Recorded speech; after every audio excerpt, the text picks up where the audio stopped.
పొద్దుగాల కోడి కూసినప్పుడు పోతాన్నావు, రాత్రి 9-10కి ఇంటికి వచ్చి పంట అన్నావు. ఓ పిల్లలతో మాట లేదు, ముచ్చట లేదు. అసొంటప్పుడు నేను మా ఇంటికాడ ఉంటేంది, ఇక్కడ ఉంటేంది అని సపరేట్గా నన్ను ఇడిచిపెట్టి పీకింది. పోతే పోనిది పొట్టిది. పాలెడతనం ఉంచుకున్న కాడ పని చేయించుకోపోతే జీతం ఇచ్చి ఉట్టి గుసపెడతారా ఏంది?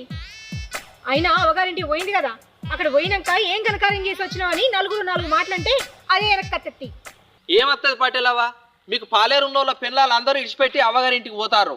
ఇగో నేను కూడా పైసలు తీసుకున్న పాపానికి 1 సంవత్సరమే ఉంటుంది చెప్తానా. వచ్చే సంవత్సరం నేను ఉండా, వేరే పాలేరుని ఏమన్నా పెట్టుకోరి. ఊరికే మనుషులను జీరిక తింటారు పని పని అని. అరే పిల్ల మిడిచి పెట్టిందని వాళ్ళు బాధపడతారా? అది కాకుండా ఇంకో పోర్ని చేద్దాం. నువ్వైతే పని మీద మనసు పెట్టు. ఏం మనసు పెట్టి చేయాలి పటేలా? నీకు పటేలవ పక్కకున్నది కాబట్టి ఏం ఏర్పడతలేదు. ఏమరిక నా బాధ నీకు. అసలే ఇది చలికాలం. ఏంద్రా ఏమో అనుకుంటున్నావు?